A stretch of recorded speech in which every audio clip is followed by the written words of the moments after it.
What up, this is Ramashkin covering movies, TV, and entertainment, and here's my review of Halloween Ends. Hey, before you watch my review, please subscribe to my channel, press that like button, and ring that bell, so you can get notified whenever I post new videos. Let's rock this. Man, I had so much fun watching this film at the recent Beyond Fest closing night. Such an awesome experience. Watching Halloween Ends in a room full of other fellow fans of this franchise made it even extra special. Anyway, straight up. Do I like this movie or do I like this movie? You see what I did there? Yes, Halloween Ends was every bit as bloody gruesome as I hoped it would be. And as I mentioned in my initial social media reaction after the screening, the Laurie Strode versus Michael Myers final battle was epic, badass, and satisfying. I mean, obviously, that wasn't the first time that those two ever duke it out, but the way that it's choreographed and executed in this one has its own brutal, gnarly surprises. I leave it at that. Now, having said all those praises, there is, however, one big caveat about this film, so stick around.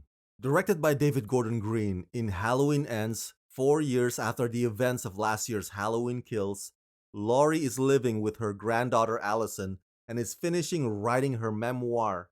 Michael Myers has not been seen since. Laurie, after allowing the specter of Michael to determine and drive her reality for decades, has decided to liberate herself from fear and rage and embrace life. But when a young man, Corey Cunningham, is accused of killing a boy he was babysitting, it ignites a cascade of violence and terror that will force Laurie to finally confront the evil she can't control once and for all. Starring Jamie Lee Curtis, Andy Matishak, Rowan Campbell, Will Patton, Kyle Richards, and James Jude Courtney. Okay, so here's the thing that's gonna get mixed reactions from Halloween franchise fans, and that is the story that the filmmakers picked for this one. Hey look, I'm with you. It would have been perfectly fine if Halloween Ends had been just 2 hours of Laurie and Michael stabbing each other endlessly, but there had to be a story, right? So I get it. And so a protege slash star-crossed lovers happened to be the route that the filmmakers took in order to build up to the big fight.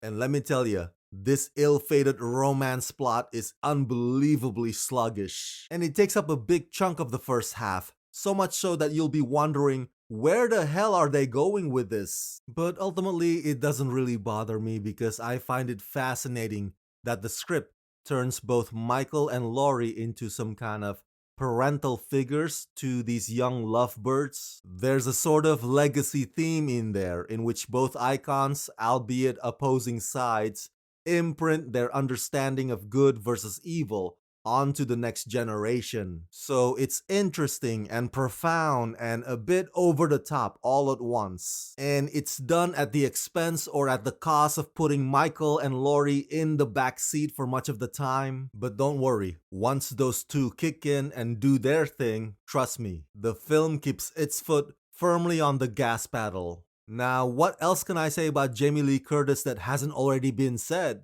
I definitely want to have her energy when I get to her age. And by this point, we really don't watch a Halloween movie to get scared, do we? Let's face it, we watch it to see the shocking death scenes, and Halloween Ends does not disappoint. Your jaws will drop to the floor going, "Oh my god, I can't believe they went there." Overall, Halloween, Halloween Kills, and Halloween Ends have been a great sequel trilogy that doesn't feel like they just exist as a cash grab. These 3 movies may not be consistent or perfect, but they give us everything we ask for and a bag of chips. And Halloween Ends specifically proves to be a smashing finale.